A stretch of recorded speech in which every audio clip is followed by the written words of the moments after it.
Here we go. Count down. 3, 2, and 1. With Rob Lewis, Brent Hubbs, Volquest.com. Tennessee a loser today over Texas A&M.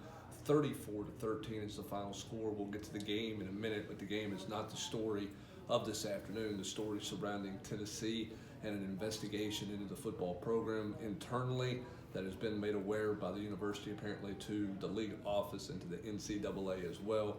Certainly, Rob, on an ugly 3-7 season with lots of question marks and lots of concern, a big ugly cloud in the regular season. Not the way you want to end the regular season. I mean, when you've lost 7 games, all by double digits, you've got a head coach that has frankly, I think lost most of the fan base. I think that's fair to say here in going 3-7 in his third year, and to have an investigation piled on top of that, it's tumultuous to say the least. Yeah, no real comment from the university in terms of any specifics other than awareness of what has been reported out there.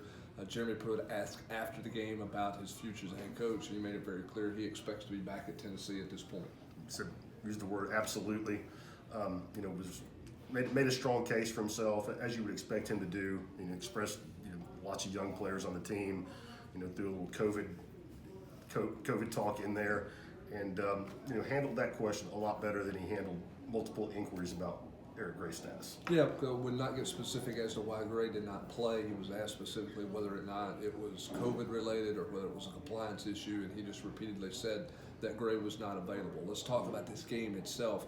Same old problems for Tennessee defensively. Rob could not get off the field. Just a thorough beatdown. A&M was 10 of 14 on third down, and until the very last series, when they faced a 3rd and 9, only 2 of those third downs were more than 6 yards.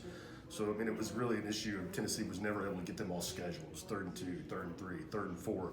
Just made it too easy for them all day long, and Tennessee just got worn down in the second half. Time of possession, 44 to 14 and change. It was as thorough of a beatdown as you're going to see. Long time since you've seen those type of time of possession numbers. Tennessee just could not get the football at all and did not have the football at all.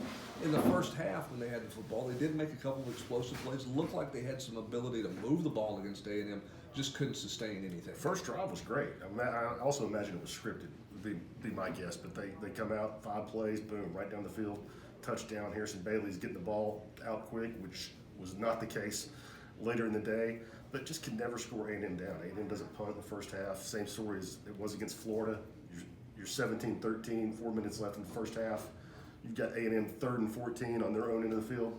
One of your seniors gets a hand-in-the-face penalty, 15 yards. A&M goes on to score. It's 24-13 at halftime. Totally different game. Yeah, I don't want to say that game meant Tennessee lost it, but that was a huge moment in the game where Tennessee just had a chance to get off the field, could not get off the field. Another key play in this game, A&M's first offensive drive, they lay the football on the ground for Tennessee.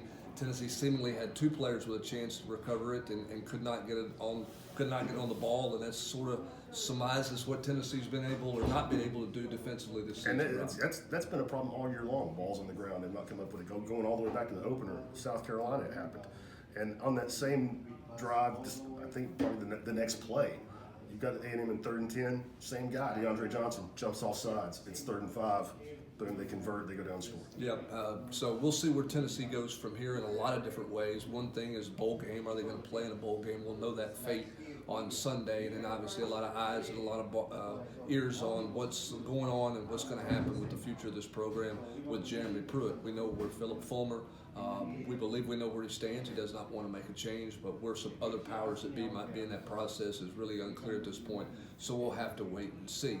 As for now, the regular season comes to a close in a fashion that most people expected as A&M took Tennessee to the woodshed here at Neyland Stadium today, ending Tennessee's regular season at 3-7, and all eyes now on where this program goes next, starting tomorrow. With Rob Lewis, I'm Brent Hubbs, Volquest.com.